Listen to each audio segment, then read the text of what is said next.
Doctor Mariano Morinsky, gracias por este ratito, bienvenido. Buenas noches. Buenas noches, gracias por la invitación. Faltaba más.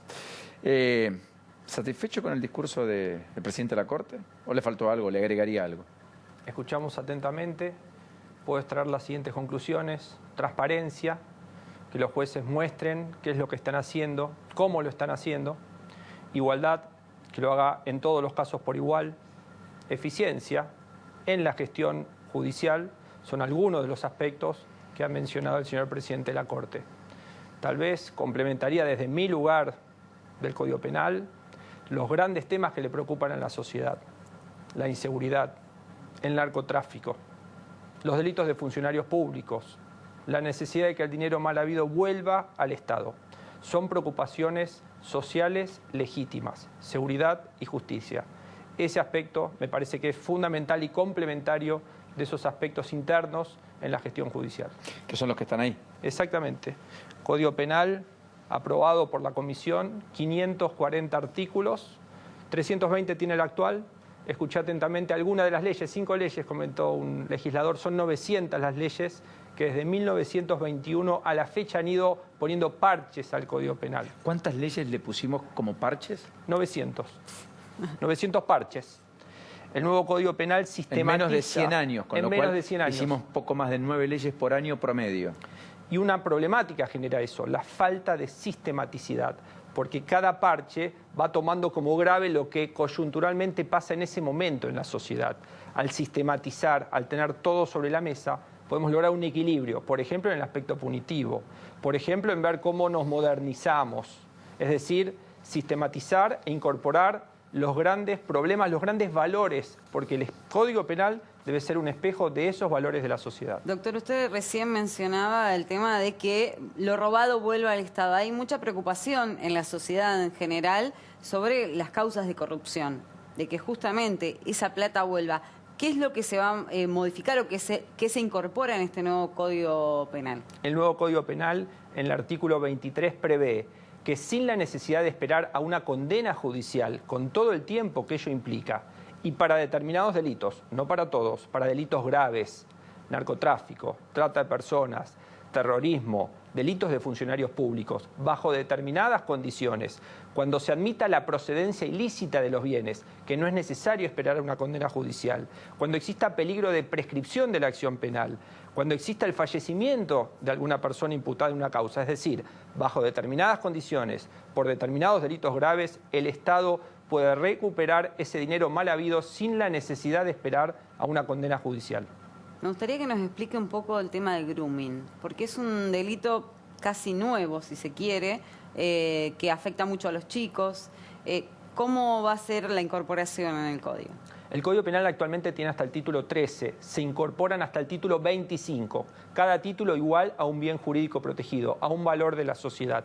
Este valor se vincula con los delitos informáticos. Los delitos informáticos tienen el aspecto de la integridad sexual, de la minoridad. No solamente el grooming, que es el acercamiento justamente a los menores, sino incluso la mera tenencia de pornografía infantil pasa a ser también un delito tipificado en el nuevo Código Penal. Pero los delitos informáticos también incluye el acceso a la información, a determinadas fuentes de información por vía ilícita, filtrándose. Es decir, o sea, un hackeo sería penable desde un lugar muy distinto al de hoy. Exactamente. A un particular, al Estado, a un ministerio, los daños informáticos que se puedan producir, no solamente apropiarse de información, sino también dañar información fundamental. Es uno de los capítulos, el de los delitos informáticos, como hay otros capítulos que es el de los delitos en el deporte, el tráfico de bienes culturales, lo que tiene que ver con el financiamiento de estas organizaciones internacionales que pone bombas, que comete atentados. Estos delitos no están previstos actualmente en el Código Penal. Lesa humanidad, delito de genocidio, desaparición forzada, que nos insertan en el mundo por primera vez, están previstos en el Código Penal. ¿Eso en la región lo tienen todos los códigos penales? Hicimos un estudio comparado. Es un Código Penal que va a ser de primera línea, porque no hay otros países que hayan logrado esta sistematización. Chile hace muy poco tiempo trabajó en paralelo. He estado conversando con los presidentes de otras comisiones de otros países que han estado trabajando y está haciendo un mecanismo similar de lograr un código penal que incorpore las nuevas modalidades delictivas, que sea moderno en definitiva, que sea ágil y que sea posible. Los legisladores hablaban de los consensos. La comisión que me han distinguido con la presidencia estuvo prácticamente en casi todas las provincias del país, tratando de atender a la problemática de cada una de esas provincias, que obviamente son problemáticas distintas, reuniéndonos con los jefes de bloque, de diputados, de senadores. Buscamos un código posible, que no sea de este gobierno ni del anterior, que dure 100 años más, si es posible. Porque además es lo que regula el contrato social de la sociedad, porque en definitiva es la que establece premios y castigos y es la que establece también un orden, porque si no vamos a terminar discutiendo que el delito de moda tenga una penalidad mucho mayor hoy y que después quede durable en el tiempo, en desmedro de un delito por ahí hasta infinitamente más grave. O llegar a una situación de agravamiento desmesurado de una pena que le quita proporcionalidad a las demás penas. El objetivo no es la discusión mano dura o garantismo, como se ha planteado muchas veces. El objetivo es el cumplimiento efectivo de la ley penal, pero en Argentina, es decir, con un límite acotado, que hoy nos dice que hay 88.000 personas detenidas, que no podemos incrementar, porque ya las cárceles no dan abasto con cómo se encuentra esa situación. ¿Cómo logramos un equilibrio? Penas alternativas, por ejemplo. Cumplimiento efectivo de la ley penal se puede lograr sin la necesidad de ir a la cárcel. Y, por ejemplo, ¿cómo sería? Por ejemplo, una situación de una pena inferior a los 3 años se puede lograr con una prisión domiciliaria, se puede lograr con una tobillera, una pena económica. Hoy la pena económica del Código Penal es inferior a una multa de tránsito. ¿Cómo logramos que en el nuevo Código Penal la sanción económica tenga peso? Con un coeficiente, es muy sencillo, con un coeficiente... Hoy está 90.000, ¿no? Exactamente. Hoy la queja para interponer ante la Corte Suprema, por ejemplo, es 26.000 pesos. Tomamos como parámetro ese índice y establecemos un coeficiente. Ese coeficiente lo traducimos en día multa. Entonces, en lugar de establecer un número que producto de la inflación se vaya incrementando, fijamos un coeficiente de un día multa igual hoy 2.600 pesos. Y así logramos una sanción económica para las personas físicas, pero también para las empresas. El Código Penal de 1921 pensaba solamente en la persona de carne y hueso. No en la persona jurídica. La modalidad delictual de hoy en día incorpora a las empresas como pasibles de esa responsabilidad empresarial por los delitos cometidos. Medio ambiente, delitos tributarios, delitos cambiarios, persona física, persona jurídica, sanción económica, recupero de activos. Son algunos de esos pilares fundamentales del nuevo Código Penal. En ese sentido, perdón Lourdes, sí, porque acá hay un aspecto no menor. Cuando se conoce la sentencia en la tragedia de la inundación de La Plata, había 2 imputados, uno fallece, el otro es condenado, que es un funcionario de defensa civil de la ciudad de La Plata. Sí. La multa, además de un año de inhabilidad para ejercer cargo público, lo cual al segundo año podría, fue de hasta 12.000 pesos. Me hizo acordar mucho cuando usted dijo, efectivamente, que hoy tenemos multas económicas por delitos que son inferiores a una multa de tránsito. Exacto. No desmerezco lo uno, pero sí quitó proporcionalidad claramente. Entonces, ¿el objetivo cuál es? Aplicación efectiva de la ley penal, sistematización, proporcionalidad, atención de la víctima, lograr la seguridad de la ciudadanía, pero también atender a esos otros valores. Un código penal que sea un espejo de los valores fundamentales de la sociedad argentina. A mí hay un tema que me preocupa y que se ha debatido mucho este último tiempo en la sociedad, y yo sé que también ustedes en las comisiones lo han debatido, que es el tema del aborto. ¿Va a haber alguna modificación en el artículo 86, que es el que lo prevé hoy por hoy? Como todos los temas que se han tratado, fue producto de un amplio debate. Se convocaron ONG, especialistas, se tomó en cuenta las 17 comisiones anteriores, muchas de las cuales fracasaron justamente por este tema del aborto. Y en este punto, nuestro norte es la Constitución y buscamos un equilibrio de todos los derechos constitucionales en juego, los de la persona por nacer, pero también los de la libre disposición del cuerpo de la mujer. ¿Cuáles son esas innovaciones que me estás preguntando? La pena hoy en día es de 4 años, va a estar en 3 años y le va a permitir al juez eximir de pena a la mujer. ¿Por qué el juez? Porque no puede haber delito sin pena, porque si no, no está en el Código Penal. Y hoy en día el Código Penal no puede permitir la legalización porque fue desaprobada por el Congreso de la Nación y establece la imposibilidad de tratarlo en similares términos. Se exime a la mujer de prisión, se incorpora la salud mental como supuesto de no punibilidad en los casos de aborto, que va a ser certificado por un médico conforme a un protocolo que va a reglamentar el Código Penal. Se establece otro conjunto de condiciones como lo que establece, por ejemplo, el fallo FAL, que motivó un gran conflicto en el norte del país, y eso es producto de que no está incorporado a la letra de la ley. No es lo mismo un fallo de la Corte que en el sistema europeo continental argentino la norma, principal fuente del derecho, específicamente lo establezca. Y en ese sentido el Código apunta a ese equilibrio, a un código posible que no nos tenga en un antagonismo permanente y que en definitiva pueda lograr ese consenso de ambas posiciones. Lo que usted marca, ayúdeme, es que la Corte siempre es indicativa en cuanto a sus fallos, se utiliza por el uso y costumbre, no deberían ser desairados esos fallos por jueces inferiores, Exacto. Pero no es lo mismo que esté ahí. Si está ahí, es imposible que eso ocurra. Si no está, es posible que pese a ello ocurra. ¿Me equivoco? Exactamente. Esa situación de la interpretación de los fallos de la Corte en el sistema del common law del anglosajón tiene mucho más fuerza. Acá es la norma, la principal fuente del derecho. Y esta situación nos va a achicar los márgenes de discrecionalidad judicial. Evitar que en un mismo caso tengamos opinión A, opinión B, opinión C. Porque la norma, tal como lo dijo el presidente de la Corte hoy, es uno de los puntos fundamentales. Nos faltan normas que legislen actualizadamente. ¿Te puedo hacer un pimponeo de 3 o 4 temas que Por tengo acá supuesto. puntuales? La primera, ¿se prevé que se exima de responsabilidad a los policías que utilicen armas reglamentarias cuando actúen? Es una de las modificaciones que se introduce, en la medida que se trate de un cumplimiento de un deber en uso de sus armas en forma reglamentaria. ¿Y en funciones o no? En forma reglamentaria tiene que ser el uso de las armas. Tenemos que ser conscientes. La comisión está integrada por juristas. Somos conscientes que aquel policía que está de franco y que de pronto está cumpliendo su deber por salvar la vida de alguno de nosotros, puede actuar en forma reglamentaria sin estar concretamente en servicio, pero sí con la actuación de las armas en forma reglamentaria. Chocobar sería un caso. No, hay que ver si las condiciones concretas de cumplimiento de un deber conforme a protocolos que van a tener que reglamentar esta norma se dieron en el caso. ¿No se admite la probation en los casos de violencia de género? Exactamente, violencia de género impide probation y además, cuando hay un caso de violencia de género, el juez deberá aplicar el tercio superior de la escala penal. Para ir fácil, en una pena de prisión que va de 8 a 24 años, deberá aplicar entre 21 y 24 años. Cuando hay violencia de género, discriminación, aprovechamiento de la vulnerabilidad de la víctima, el juez deberá aplicar el tercio superior de la escala penal. Ahí, la violencia de género se establece básicamente del hombre hacia la mujer.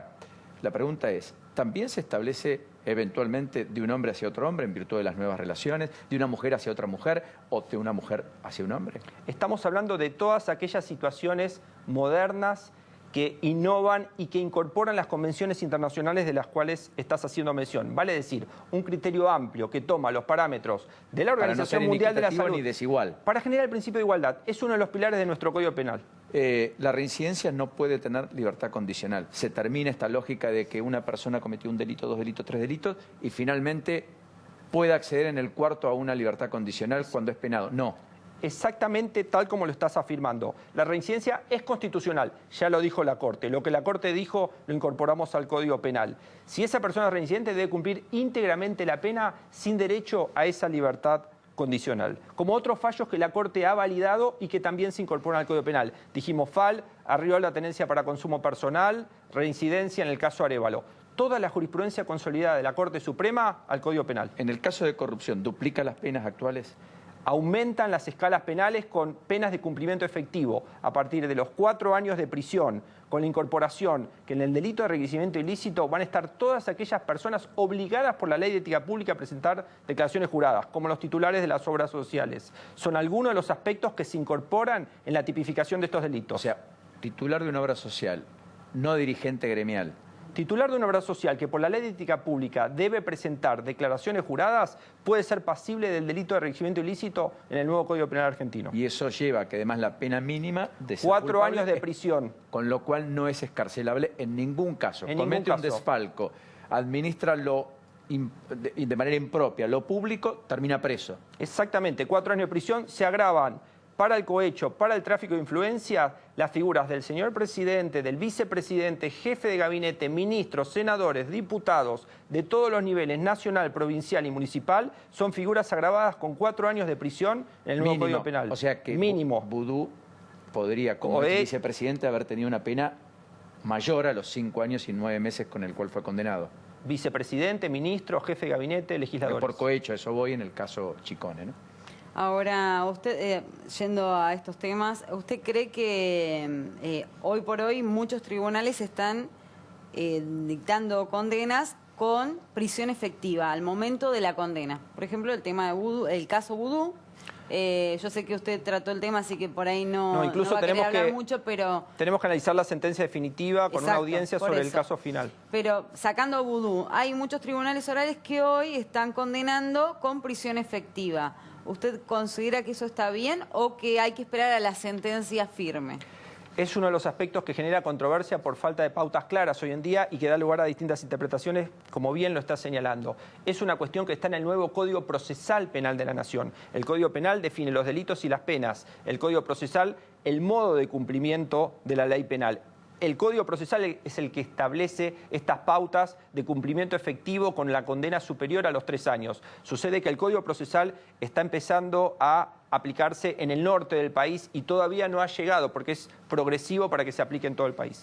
Yendo al tema del arrepentido, hoy tenemos una ley del arrepentido o imputado colaborador, como algunos lo conocen también. ¿El Código Penal también va a prever algo respecto al arrepentido? Sí, prevé que la figura del colaborador eficaz, que es exacta la denominación que se aplica incluso en el derecho comparado para todos los delitos graves, en la medida que aporte información fidedigna, útil, concisa y que no sea solamente acusar a una determinada persona, sino que logre el objetivo final, la devolución del dinero mal habido. La sociedad, en este cambio de paradigma que se estuvo hablando, no solamente espera el cumplimiento efectivo de la ley penal a partir de una pena de prisión, sino a través también de ese recupero del dinero mal habido. Por eso va a tener su atenuación de la escala penal cuando se produzca alguno de estos efectos.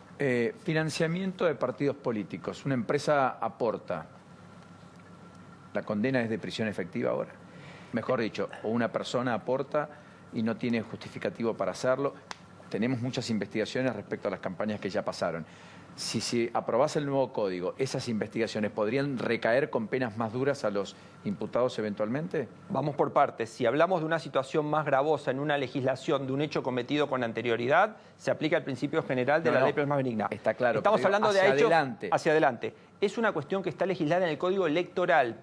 En su momento analizamos toda la problemática en el marco de la comisión, pero una eventual tipificación de esa cuestión estaría generando una superposición legislativa, que era lo que queríamos evitar, siendo que está específicamente en el Código Electoral. En términos de marchas, manifestaciones, piquetes, etcétera, hay también un aspecto en el Código Penal. De hecho, quien arroje proyectiles contra otra persona en una manifestación va a tener un castigo mayor al que tiene hoy. ¿Eso está bien o está mal? A ver, dicho de este modo, se va a prever una situación que no estaba prevista. Por eso no podemos decir que es mayor a la actual. No estaba prevista. Está bien, o sea, se va a legislar sobre lo que no estaba legislado. Se va a legislar legislado. una situación no prevista. ¿Cuál es esa situación no prevista? Que en el conjunto de personas que tiraron piedras, estamos hablando de los hechos que fueron de público conocimiento en el Congreso de la Nación, 2017, diciembre. No se pudo establecer la autoría individual de quién le tiró la piedra a quién y qué persona que tiró qué piedra lesionó a qué policía o miembro de la Fuerza de Seguridad. Este tipo de situaciones en las cuales no se puede individualizar el autor va a tener una sanción menor para lo que es el Código Penal, mantenemos la proporcionalidad, pero va a tener una tipificación legal que antes no tenía. Distinta de la situación de los cortes que también estabas mencionando y que también hay jurisprudencia de la Corte Suprema de Justicia de la Nación, que dice, no podemos obstaculizar la protesta social, pero debemos generar medios alternativos. Porque en el derecho de las personas que ejercen la protesta social está el derecho de las personas que quieren llegar a trabajar, que quieren ir a buscar a sus hijos al colegio o que tienen que ir a un médico. Esto es lo que la Corte ha establecido y como jurisprudencia de Corte se legisla en el Código Penal. Vamos todavía por en fin, no sé. No sabía. No, es Pero es que terrible ir a Capital. A veces yo entiendo el derecho de la gente, pero no puede ser que abarquen toda la avenida, toda la calle. Eso yo no debería tarde- suceder más. No y debería sería- suceder más. Exactamente. Si se corta la Panamericana, tiene que garantizarse la vía de la colectora. No se puede cortar la Panamericana y la colectora, en cuyo caso, tipificación en el Código Penal. Sería un carril de la 9 de julio, no todos. Siempre vía alternativa. Es lo que ha garantizado la Corte Suprema y que baja la legislación penal. Doctor, prescripción última. de la acción penal. ¿Va a haber delitos que sean imprescriptibles? Exactamente. Lo dicen las convenciones internacionales, no lo dice la Comisión. Los delitos de lesa humanidad, genocidio, desaparición forzada son imprescriptibles y como tales se incorporan en el Código Penal. No estuvieron nunca previstos en el Código Penal. En el marco de otros delitos se incorporan dos causales que suspenden la prescripción de la acción penal. Son los casos de declaración de rebeldía y pedido de extradición, que generaban tiempos muertos y que ameritaban en estos casos prescripción de la acción penal. Los casos imprescriptibles son los que las convenciones internacionales prevén como tales. Lo último, agradeciéndole la enorme generosidad que ha tenido para con nosotros en la apertura del año judicial. Con la mano en el corazón, ¿cree que este año se discute eso que tiene usted ahí, por lo cual trabajó y tanto y tan arduamente, o que va a ser un año perdido y que habrá que esperar al próximo gobierno? No sé si se va a lograr la aprobación final, pero sí el presidente se comprometió que en el plazo de 30 días desde la apertura, es decir, estamos hablando 1 de abril, se enviaba al Congreso de la Nación y al menos que se pueda discutir en una de las dos cámaras del Congreso de la Nación, será un avance enorme para que tal vez el año que viene se pueda terminar con su aprobación y la sociedad argentina tenga un código penal que atienda a todos sus valores. ¿Le gustaría que haya más jueces en Comodoro Pi, más jueces federales, para atomizar más las causas y que puedan tener más celeridad? Me parece que no es un tema de cantidad, sino de eficiencia en la gestión, de tener buenos instrumentos, que cada juez pueda hacer bien su trabajo, que gestione bien en términos de celeridad con un código procesal y con un código penal adecuado. No sé si es un tema de cantidad de jueces como de hacer bien las cosas. ¿Y le faltan recursos a la justicia federal? Sí. Le faltan recursos, le faltan instrumentos de trabajo para poder hacer bien las cosas, códigos que estén tipificando la criminalidad organizada, es uno de los pilares de la justicia federal. Ahí me parece que el Congreso de la Nación necesitamos esa aprobación y desde ya que el Poder Ejecutivo lo envíe para tener un instrumento adecuado, por lo menos para sentar las bases para poder atacar este tipo de flagelos. La última de mi Sí, porque nos parte tiene que ver con justamente lo que decía hoy Rosenkranz de la pérdida de confianza. Hoy la gente desconfía mucho de los jueces de Comodoro Pi. ¿Cómo van a ganar esa confianza ustedes? ¿Cómo le van a mostrar a la sociedad que no son el Comodoro Pig, como hicieron el otro día, una manifestación en la puerta? El viernes, como integrante de la Cámara que integra, resolvió que nadie sale de los que están presos por delitos graves. Me parece que esa es una manera, ¿no? Transparencia, gestión, eficiencia, igualdad para resolver todos los casos. Me parece que es la única forma de ganar esa confianza en la sociedad, que obviamente en ese descrédito necesitamos hacer mucho más para lograr superar esa confianza. Doctor Borinsky, gracias. No, gracias a ustedes, por favor. Enormemente generoso por su tiempo. Gracias a ustedes.